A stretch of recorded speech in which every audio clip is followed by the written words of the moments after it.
and another episode. Blah, blah, blah, blah, blah. Oh my gosh, this is why we do takes.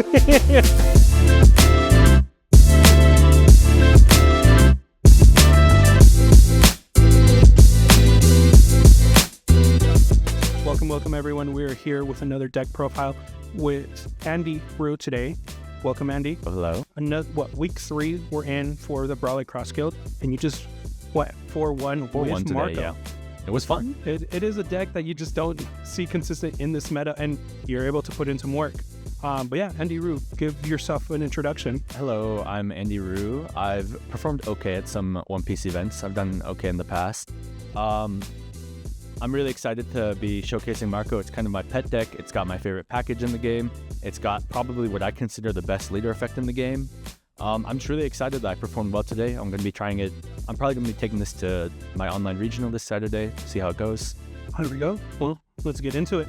So yeah, we're talking about Marco today. Red, blue. You don't see it in this meta whatsoever. Do you? Yeah, it's rough. The meta is really interesting right now. I really like the meta. I think a lot of things are viable. I think a lot of things, as people try to play into the meta, I think more things become viable as well.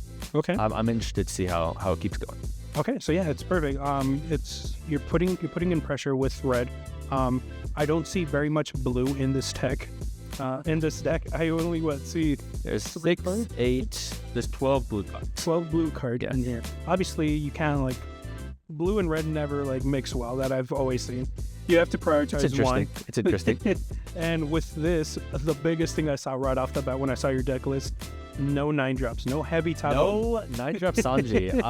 I actually run very little top end. I probably run the least top end I've ever ran in Marco. I run a total of 7, 8 if you include Jozu, which I kind of don't. I consider Jozu a mid-game play.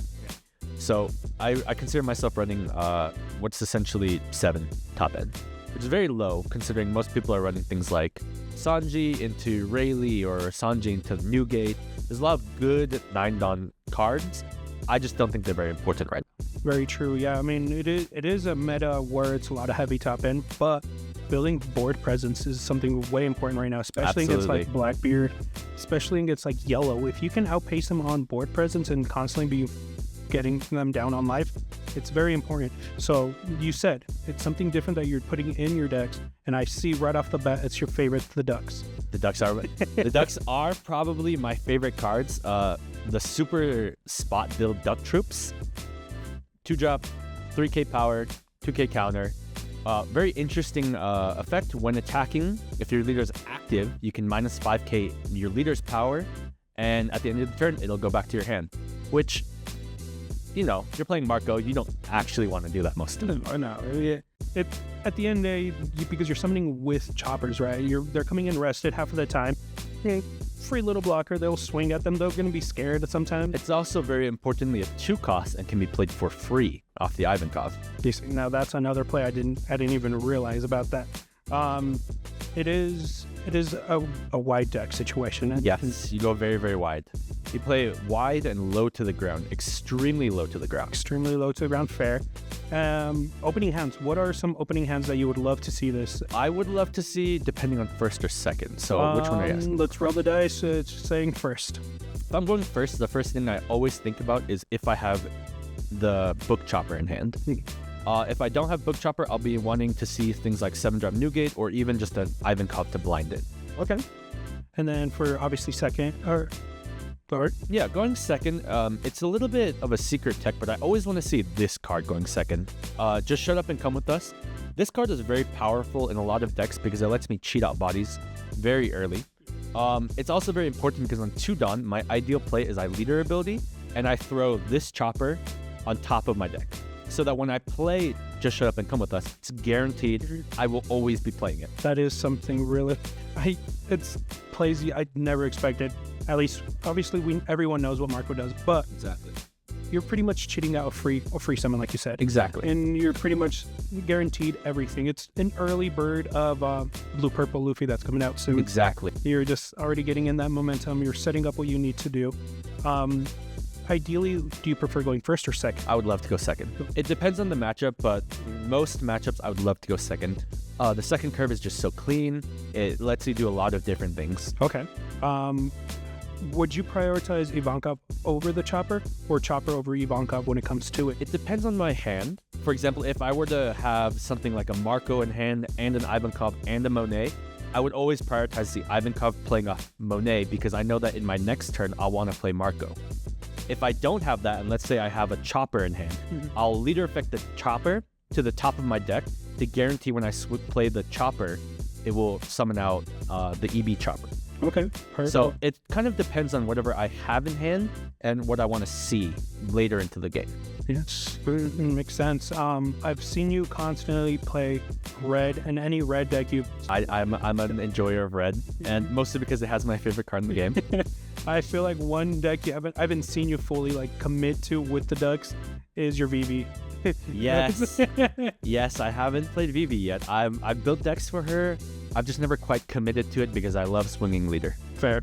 If you lose that, then you're like, what am I doing? Exactly. Unless you're playing a Blackbeard deck. And then you're like, I'm swinging now. Exactly. But other than that, what would you say are your worst matchups? That's one thing people want to hear, because if they can avoid it or if they can prepare for it, it's one thing any player wants to know. Run off. I think you actually can't prepare for your worst matchup, which is Usopp. Because you play so low to the ground and all of your effects are usually playing rested, Usopp with the stage is just completely unwinnable for you. If they see stage on turn 1, it's pretty close to an instant scoop. There's almost no situation that saves you. Because of how tempo-oriented the deck is, you're always going to be losing so much value because they're just going to have so many swings into your things. Okay, so right now the biggest like dodge you want to do is exactly. I Usopp. really want to dodge Usopp. And it's crazy because a lot of Usopp players are right now realizing how to properly play it. Exactly. So they're making more appearances. So you're going to for sure see it from here on out. A bit frightening. For sure. So how do you do against like Black when it comes to like Blackbeard and Lucci? So Lucci is a very difficult matchup. Lucci, you have to really see a lot of cards like the 5-cost Ace or the 5-cost Marco. Both of them are really important cards in the matchup. 5-cost Marco because it blows up things like Uda or Rebecca blockers, even Hinas or Brooks. This card's just very important to see on curve. Ace is just very sticky body. It's very difficult for them to get rid of. And beyond that, you kind of just want to overwhelm them. Lucci right now does not have the powerhouse of Gecko Moria anymore. So if you can play in a really aggressive start where you play things like the Chopper, play things like the Ivankov on turn 1 or turn 2, you can oftentimes outdraw their removal. And eventually there will come a time when you can just remove everything on board and they just don't have enough cards to remove your bigger bodies because they spent so much removing your small bodies. Yes, very, very true. That's going wide with them. Yeah. So Ryan, you have to go so wide that Lucci can't outvalue you, which is very difficult to do, but it's possible. It is possible, especially when you're able to do lead effect, play this right here. Exactly. You're able to get this. You have for sure 3 ways to guarantee going 2 on board every. Exactly. We're like I said, we're in week 3 already. First week you played Blackbeard. Second week Shanks. Now third week with Marco. Yep. Any future decks that you're thinking about already for the following week? I think I'm definitely going to play 1 week of Lucci. I'm going to try to not repeat any of my decks. If I can, I'd like to play 9 separate decks this league. I like that. It's one little achievement I've kind of put in first season, and a lot of players are wanting to do that because it shows the player's skill set. I've got Yellow Kid, the Piss Kid, prepared. I've got Lucci, and I've got Zuro. All 3 of those decks I'm considering playing. Zuro, I'm actually not playing the Ducks. I think it unfortunately just doesn't fit in, even though I would love for it to. Really trying to push that. I really tried to push it. It just doesn't work, unfortunately. I'm really excited to play the next few weeks. I think as people will either keep playing new interesting decks or they'll go back to what's comfortable for them, which always leads to a more competitive environment, which I always appreciate. Very true, and that's what we've tried to push with this league. That's why we're incentivizing switching up decks or properly plan out when you need to play a certain deck, because a lot of players revolve around certain decks. So if you can plan it out perfectly, you can counter around your opponents. Other than that, what are some call outs that you want to do, that you want to target, that are your biggest threats? Okay. And heads up, it is Swift that got first place season 1 and Haru that got season 2 second place. I've got to call out Swift. He's played the both of the games. I've played into him both weeks. All 3 weeks have felt really, really bad. Yeah. My first week playing Blackbeard, I actually lost to his Lucci off some misplays I did. This week he was playing Usopp, which was the most miserable game I've played in a long time. I'm really hoping that next week I play a deck that really hard counters him so you can experience what I was feeling today. No, I fully understand. So, Haru, right? Haru is also a great player. Haru, I think, is a player who, if you just play really consistently, that's the best you can do. Haru's a great player. He thinks about his plays very well. It usually comes down to a bit of deck choice and luck. Fair. Okay. Any shout-outs that you want to do? I know we're getting close to the end of this, but any shout-outs? I know you're a very popular guy. You're known as the traveling salesman. For Utah locals. Everyone knows the real name. But yeah, any shout-outs that you want to personally? Shout out Chris and Rio, our commentators, lovely people. I play test a lot with them.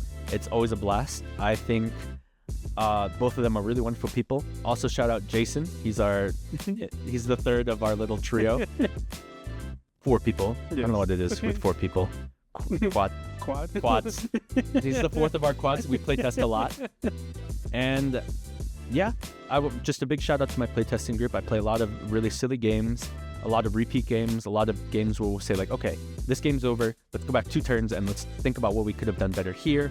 Or let's think about like if I can change this deck or this card for this card in this deck. There's a lot of interesting things that we get to discuss. Awesome. And then any future events that people might be able to catch you like at a regional, an online, or anything like that? I'll be trying for most of the regionals these next few months. I'm really excited to play in a lot of them. I'm going to be trying a lot of different decks. I'm either going to be playing Shanks, Blackbeard, or Marco. I'm pretty locked on Marco right now because of how much I've been enjoying it. So I might just be hoping for Usopp to feel bad. It's fair. Thank you very much, Andy, for this deck profile.